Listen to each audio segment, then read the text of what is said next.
Good afternoon and welcome to the news at 1 on Dominion Television, Ibadan. I am Pat Aito.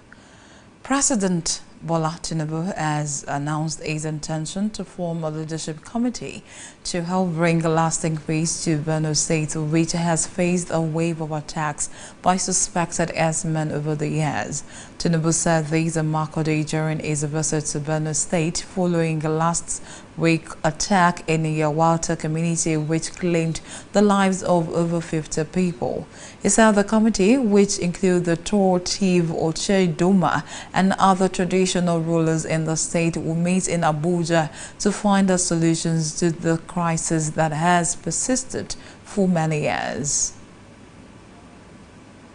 Meanwhile, President Bola Tinubu is expected in Kaduna State for the inauguration of several key developmental projects executed by the administration of Governor Ubasani. The visit forms part of activities marking Sani's 2 years in office. The state government has described the visit as a significant moment for the people of Kaduna and an opportunity to showcase ongoing effort to transform the state through impactful governance.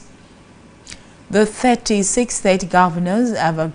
agreed to work closely with the federal government to harmonize levies, eliminate illegal checkpoints, and enhance the free flow of goods across the state as part of efforts to address food security issues. Speaking under the Nigeria Governors Forum (NJF) led by Kwara State Governor Abdurrahman Abdurrazak, the governors disclosed after a meeting with the National Security Advisor Nuhu Ribadu and other key stakeholders that widespread checkpoints, unlawful levies, and inadequate infrastructure are major factors driving food price inflation and disrupting food supply chain. In a press release read by the Lagos State Governor Babajide Sanwo-Olu, the NJF voiced concern over the World Bank's failure to fulfill its funding commitment under the Nigeria Community Action Recovery and Economic Stimulus Program. The Oyo State Deputy Governor, Barrister Bayo Lawal, has tasked the National Boundary Commission (NBC) to, as a matter of urgency, resolve the boundary discrepancy between Oyo State and Osun State to avert further crisis between the border communities of those two states. He stated this while addressing a reconciliatory meeting involving government delegations and stakeholders from the two states, facilitated by the Office of the Assistant Inspector General of Police in charge of Zone 11 and the National Boundary Commission.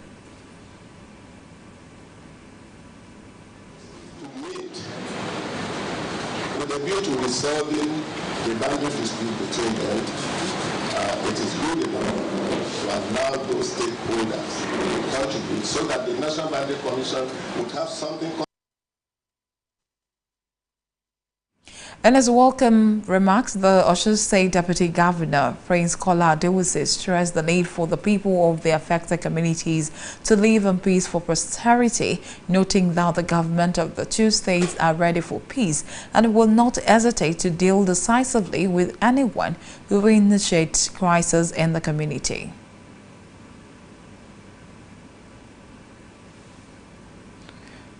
Because without peace, there's no development. Similarly, the police AIG Zone 11 Oshogbo Fred Ikokochu has ordered vigilantes from the Osun and Oyo State to desist from arresting people in relation to the boundary dispute. We should not start killing ourselves. There's no difference between Osun and Oyo State. All their differences will be resolved on the round table. Because if after killing, they will still come together on the right table to solve the problem. The Director General NBC, Surveyor Adamu Adaje, while highlighting the resolutions reached through the meeting, stated that the two states' boundary committees, assisted by the affected local government areas and relevant traditional rulers, have been mandated to continue to promote peaceful coexistence among the communities. That persons that were arrested and detained as a result of the disputes in the Igbo-Lagilu sector will be released. The high point of the meeting was the presentation of positions by various stakeholders from both states. Dignitaries from across Nigeria gathered in Ibadan to honor the life and legacy of the former Oyo State Governor Chief Dr. Victor Omololu Olunloyo, with glowing tributes from notable figures like former President Olusegun Obasanjo and Nobel laureate Professor Wole Soyinka. Our correspondent Eniola Salvador has the report.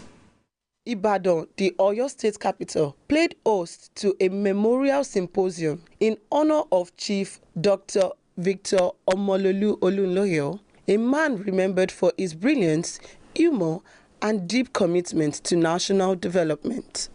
Amongst those who paid tribute were former President Olusegun Obasanjo and Nobel laureate Professor Wole Soyinka. Obasanjo described Olunloyo as a genius who approached both governance and academic challenges with unmatched clarity and humor. Omololu, his ability to analyze and put his analysis on paper, and you will find it extremely instructive, extremely interesting, extremely exciting. On his part, Professor Wole Soyinka praised Olunloyo's unique fusion of mathematics and imagination. Such a remarkable, unique intellect like Victor Olunloyo. Well, the answer partly is this. It's a magazine called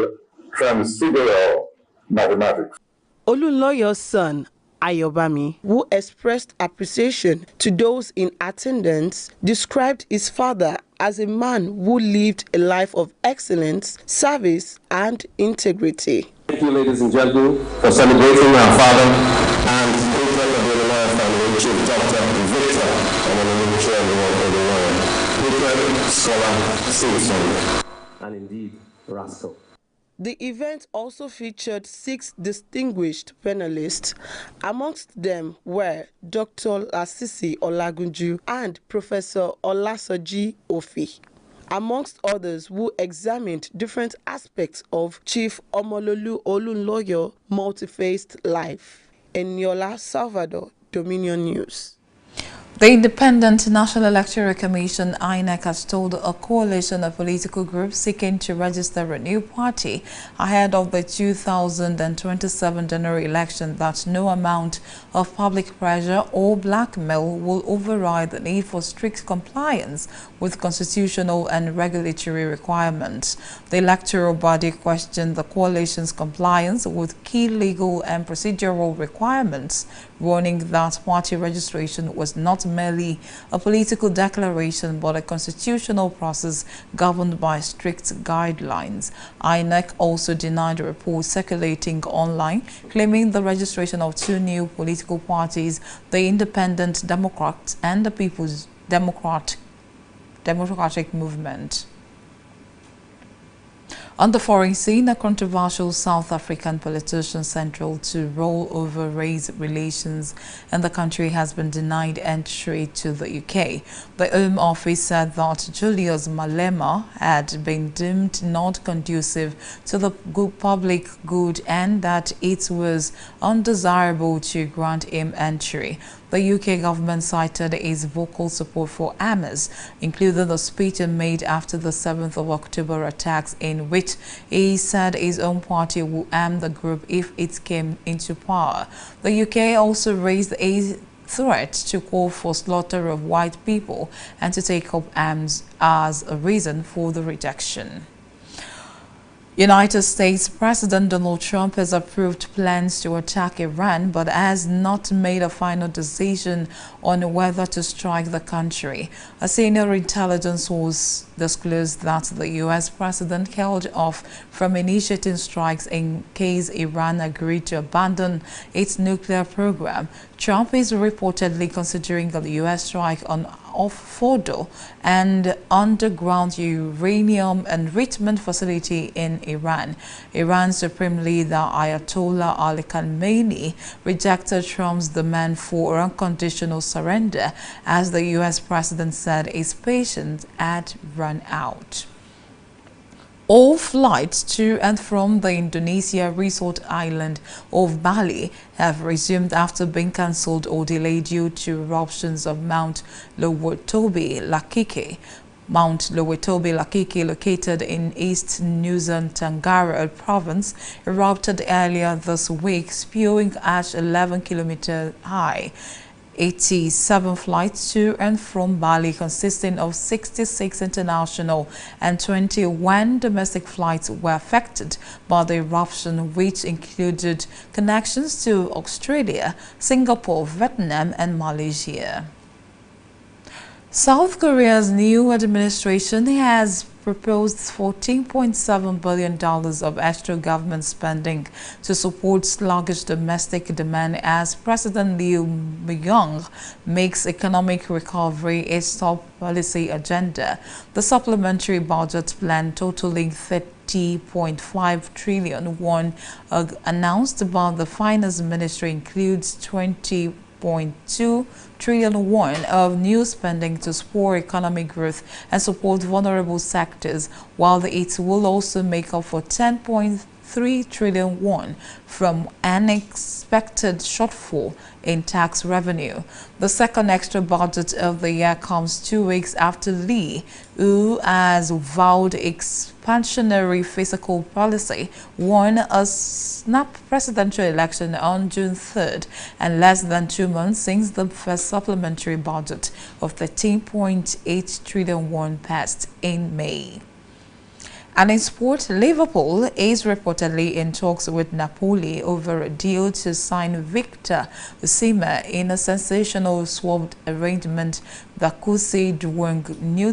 Nunez and Federico Chiesa move in the opposition direction. The Reds have opened discussion with Antonio Conte's side to secure the services of 26-year-old Nigerian striker, who is looking to set to leave the Italian giant this summer after a successful loan spell at Galatasaray. Liverpool have also held talks with players' representatives to persuade him to join, and Osimhen is ready to move to Anfield. The Nigerian international has a €63 million released clause, but the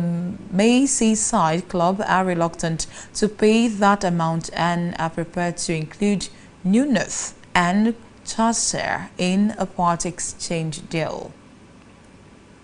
You can visit our website on www.dominion.org.ng to watch us live and interact with us. You can also follow us across our social media platforms: Facebook, Instagram, TikTok, YouTube, and LinkedIn at Dominion Broadcast, and on X at Dominioncast. And that is the news at 1 on Dominion Television. I am Pat Aito. Thank you so much for watching. Good afternoon.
Ẹ káàsán o, ìròyìn àgbáyé ló ń dé sójú wòran yín nílé iṣẹ́ móhùnmáwòrán Dominion ta kalẹ̀ sí Ìyàgànkú nìbàdàn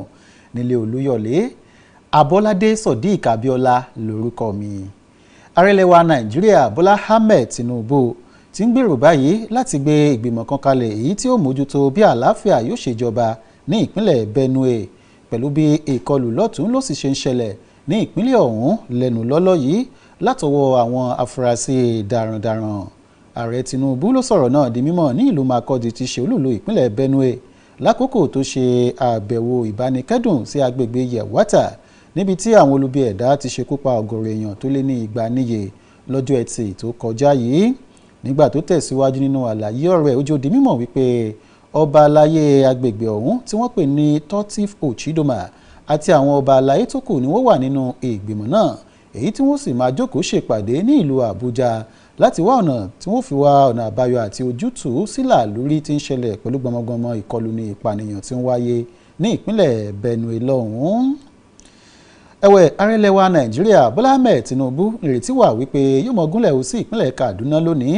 níbi tí yóò sì sísọ lójú eegun àwọn iṣẹ́ àkànṣe ìdàgbàsókè ọ̀kan òjọ̀kan èyí tí gómìnà ìpínlẹ̀ náà Ọbásanjọ́ parí lẹ́nu lọ́lọ́ yìí. Ìròyìn fi ìdí ẹ̀ múlẹ̀ pé àbẹ̀wò ààrẹ Bọ́lá Tinubu sí ìpínlẹ̀ Kaduna òní yóò máa sàmì ọdún méjì tí Ọbásanjọ́ ti dé ọ́fíìsì gẹ́gẹ́ bí gómìnà ní ìpínlẹ̀ náà. Bẹ́ẹ̀ gẹ́gẹ́ iléeṣẹ́ ìjọba àpapọ̀ lẹ̀ yìí ti ṣàlàyé wípé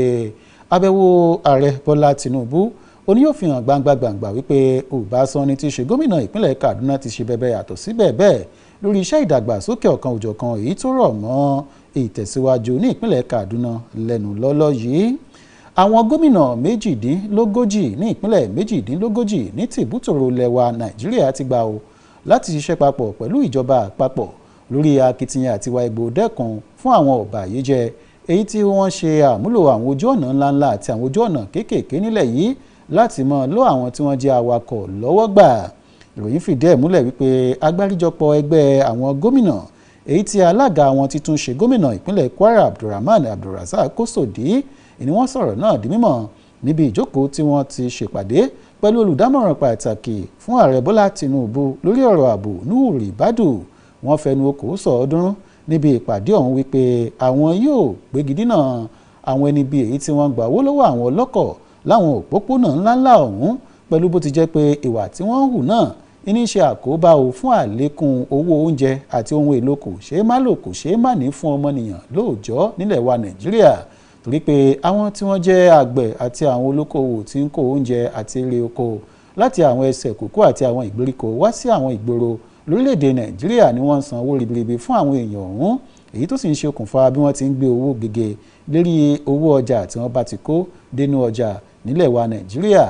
Ẹ̀wẹ̀, nínú àtẹ̀jáde míì tí gómìnà ìpínlẹ̀ Èkó Babájídé Sanwó-Olú fi léde ló ti kọminú o lórí ibi ilé ìfowópamọ́ àgbà àgbáyé kò sí síkà àdéhùn tó ṣe pẹ̀lú àwọn ìpínlẹ̀ nílẹ̀ yìí láti kún wọn lọ́wọ́ lórí ìgbéǹde ọrọ̀ ajé àti ọ̀rọ̀ ààbò oúnjẹ ní ìpínlẹ̀ 36 tí ń bẹ jákèjádò ilẹ̀ wa Nàìjíríà ní àyín. Àwọn àgbà pé onílùú kì í fẹ́ otu torí pé àgbà kì í wà nílùú kí ọmọdé kó fi abẹ fárí ọmọ tuntun. Igbákejì gómìnà ìpínlẹ̀ Ọ̀yọ́ amòfin Báyọ̀ Lawal ló ti ké sí àjọ tó mójútó ọ̀rọ̀ àlàálẹ̀ nílẹ̀ yìí o láti gbé ìgbésẹ̀ kánmọ́nkóbó lójúnà àti yanjú aáwọ̀ àti dúkùú tí ń bẹ láàrin àwọn agbègbè kan nípínlẹ̀ Ọ̀yọ́ àti ìpínlẹ̀ Ọ̀ṣun. Ọ̀rọ̀ yìí ló jẹyọ níbi ìpàdé àwọn tọ́rọ̀ kàn èyí tí ìjọba ìpínlẹ̀ Ọ̀yọ́ àti ìjọba ìpínlẹ̀ Ọ̀ṣun gbé kalẹ̀ láti jókòó wo bí wọ́n ti wá ojútùú sí ìpèníjà ìjà ojoojúmọ́ tí ń wáyé láàrin àwọn agbègbè tí ọ̀rọ̀ kàn láàrin ìpínlẹ̀ Ọ̀yọ́ àti ìpínlẹ̀ Ọ̀ṣun ní ìbámu pẹ̀lú akitiyan ẹni tí í ṣe igbákejì ọ̀gá àgbà ọlọ́pàá lórílẹ̀‐èdè yìí ẹkùn kọkànlá èyí tó wà nílùú Òṣogbo. Gẹ́gẹ́ bí ròyìn ṣe fi ìdí ẹ̀ múlẹ̀ àwọn orí adé àwọn baálé gbogbo ni wọ́n wà níjókòó níbi ìpàdé ọ̀hún. Bákan náà igbákejì gómìnà ìpínlẹ̀ Ọ̀ṣun ọmọọba Kọ́lá Adéwùsì nínú ọ̀rọ̀ tiẹ̀ ó ṣàlàyé ó pé ìyá tó bí ṣòkòtò ló bí bùbá o ó pé ìyá kan oṣù inú bí ìjọba ìpínlẹ̀ Ọ̀yọ́ àti ìpínlẹ̀ Ọ̀ṣun pé n tó burú jáì ni kí ọmọ ìyá méjì ó mọ wọ̀yá àjà ní gbàgede. Ó wá rọ gbogbo àwọn tọ́rọ̀ kàn láwọn abúlé àti àwọn agbègbè tí wọ́n ti ń ja ìjà àlàálẹ̀ ọ̀hún láti ṣe mẹ̀dọ̀ láti fọwọ́wọ́nú kí wọ́n gba àlàáfíà láàyè láàrin ara wọn. Ẹ̀wẹ̀ nínú ìròyìn míì tó fara pẹ́yùn ẹni tí í ṣe ọ̀gá àgbà yányán fún iléeṣẹ́ ọlọ́pàá ìyẹn ní ẹkùn 11 tó fìkàlẹ̀ sílùú Òṣogbo Fred Ekokotu ni ló ti pàṣẹ o fún àwọn ikọ̀ ojúlàlá kan fi sọrí àti àwọn fìgìláńtẹ́ eléyìí tí wọ́n fi páńpẹ́ òfin gbé àwọn èèyàn tó ń ta sí àgẹ̀rẹ̀ lọ síbi ìjà àlàálẹ̀ èyí tí ń wáyé láàrin ìpínlẹ̀ Ọ̀yọ́ àti ìpínlẹ̀ Ọ̀ṣun láti jámi lórí irúfẹ́ ìwà bẹ́ẹ̀. Ẹni tí í ṣe adarí àgbà fún àjọ tó mójútó ọ̀rọ̀ àlàálẹ̀ nílẹ̀ yìí Àdàmú Àdájì tí wá jẹ́ ó di mímọ̀ wípé iléeṣẹ́ ọlọ́pàá ilẹ̀ yìí ti ṣàlàyé pé àwọn kò ní fi ọwọ́ kèrèmí mú ẹnikẹ́ni tí wọ́n bá gbámú pé ajé ìwà àbàjẹ́ ọ̀hún bá símọ́ lórí lákòókò tá a wà yìí. Bẹ́ẹ̀ gẹ́gẹ́ wọn pé bí ACK Simpafo ní ìfòkúfò ìwọ́nkúwọ́n ò ní wọ́n ṣetán láti wọn báyìí torí pé ìjọba ìpínlẹ̀ Ọ̀yọ́ àti ìpínlẹ̀ Ọ̀ṣun kò ní fi àyè gba wàhálà tàbí rúgúdù bó ti wù kó mọ́ láàrin ẹnu àlà àti ẹnu ìloro èyí tó pín ìpínlẹ̀ méjèèjì níyà. Àjọ elétò ìdìbò lẹwa Nàìjíríà INEC ti kìlọ̀ fún àgbáríjọpọ̀ ẹgbẹ́ òṣèlú eléyìí tí wọ́n pè ní Coalition of Political Groups láti sinmi àgbàjà lórí ọ̀rọ̀ ìbanilórúkọjẹ́ ọ̀kan òjọ̀kan èyí tí wọ́n pé wọ́n ń sọ sí àjọ elétò ìdìbò lẹ̀ yìí lákòókò tá a wà yìí lẹ́yìn tí àjọ elétò ìdìbò lẹ̀ yìí kọ̀ jálẹ̀ láti forúkọ ẹgbẹ́ òṣèlú tuntun mìíràn eléyìí tí wọ́n fẹ́ fi sílẹ̀ lábẹ́ àjọ ọ̀hún ní ìmúrasílẹ̀ ètò ìdìbò gbogbogbò ọdún 2027. Nínú àlàyé tí àjọ elétò ìdìbò lẹ̀ yìí ṣe wọ́n pé ìtọ̀sẹ̀ báyìí ló lọ́yọ̀ọ́ àti pé ìlú tí ò bá ti sí adìẹ láàyàn tí mọ́rìn láàrin ìsoge ìlú tí ò bá ti sófin ní tí sí ẹsẹ̀ torí pé ìdàlófin kò níbìkan àgbàmú iná ni o kò níbìkan àdìmú wọn ní ìlànà à ń tẹ̀lé àti òfin ti wà èyí tó yẹ kí èyíkéyìí ẹgbẹ́ òṣèlú tó bá fẹ́ gba òǹtẹ̀ fi orúkọ sílẹ̀ lábẹ́ àjọ elétò ìdìbò ilẹ̀ yìí ó tọ̀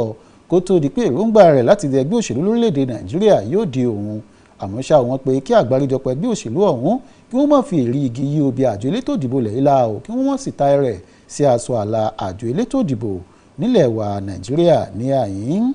Ìròyìn láti ilẹ̀ òkèrè ògbóǹtagì olóṣèlú pàtàkì kan tó jẹ́ ọmọ bíbí orílẹ̀-èdè South Africa tí ẹnu kìí sìn lára ẹ̀ onílẹ̀ Gẹ̀ẹ́sì ti kọ̀ jálẹ̀ báyìí o láti fi àyè gbà láti wọlé sí orílẹ̀-èdè wọn lẹ́yìn tí wọ́n fi ẹ̀sùn kan wípé ó sọ àwọn ọ̀rọ̀ kò bákùngbé kan èyí tó ní í ṣe pẹ̀lú ìjà ẹlẹ́yàmẹ̀yà lẹ́nu lọ́lọ́ yìí. Ẹni tí wọ́n pe orúkọ rẹ̀ ní Julius Malema yìí ó ní wọ́n pé ó sọ̀rọ̀ kan èyí tó fi ṣègbè fún àwọn ẹ̀yà Hamas tí wọ́n jẹ́ ẹ̀yà Palestine látàrí bó ti pé níṣe lórílẹ̀‐èdè Israeli ń gbógun ti àwọn ẹ̀yà ọ̀hún lọ́nà tí ò tọ́ ó ní àti wípé bóun bá ń láǹfààní láti dípò ìjọba mú òun ṣetán láti gbógun ti àwọn tí ń gbógun ti Hamas àti wípé báyìí bá gba òun níṣe lòun ò mọ dú àwọn aláwọ̀ funfun bí ẹni dú ẹran. wọ́n ní ọ̀rọ̀ yìí ọ̀rọ̀ burúkú gbáà ni wọ́n ní ilẹ̀ Gẹ̀ẹ́sì ò sì ní fi àyè gba irúfẹ́ èèyàn bẹ́ẹ̀ láti wọlé sílẹ̀ wọn ò torí pé bó ti wu ni là á ṣèmọ̀lẹ́ ẹni bó ti wu ni là á bọ̀rì sálẹ̀ bẹ́ẹ̀ ni bó ti wu ni là á gẹ fìlà ẹni wọ́n ní ẹlẹ́nu rúrùn iná ló lámùyẹ́ pílẹ̀ Gẹ̀ẹ́sì kò ní bá rú èèyàn bẹ́ẹ̀ ṣe lákòókò tá a wà yìí àti lọ́jọ́ iwájú. Ààrẹ ilẹ̀ Amẹ́ríkà Donald Trump lórí ti fìdí ẹ̀ múlẹ̀ wípé ó ti buwọ́lu ṣíṣèkọlù sí orílẹ̀-èdè Iran báyìí o pẹ̀lú bó ṣe wòye pé orílẹ̀-èdè Iran ò ṣetán láti jọ̀wọ́ ìgbésẹ̀ wọn láti ṣe àyẹ̀wò àdó olóró alátọ̀ọ̀mù apayérun eléyìí tí wọ́n pè ní nuclear bomb èyí tí wọ́n ń gbìmọ̀ràn láti gbé bóde ní kòpẹ́kòpẹ́ yìí. Ẹnìkan tó jẹ́ ọ̀gá àgbà lẹ́ka ọ̀tẹlẹ̀múyẹ́ nílẹ̀ Amẹ́ríkà ló gbé sí àwọn oníròyìn létí wípé Donald Trump ń ló ti buwọ́lu ìgbésẹ̀ náà báyìí láti kọlu orílẹ̀-èdè Iran. Wọ́n ní bó tiẹ̀ jẹ́ pé ó fi òtélé pé tí orílẹ̀-èdè Iran bá ṣetán láti jámi lórí ìgbésẹ̀ ṣíṣe àyẹ̀wò àdó olóró ọ̀hún àti láti sinmi àgbàjà lórí ogun tí ń lọ lọ́wọ́ láàrin rẹ̀ àti orílẹ̀-èdè Israeli ó ṣeé ṣe kílẹ̀ Amẹ́ríkà kó tún èrò ìkọlù èyí tó fẹ́ ṣe sí orílẹ̀-èdè Iran pa. Àmọ́ ṣá o wọ́n pé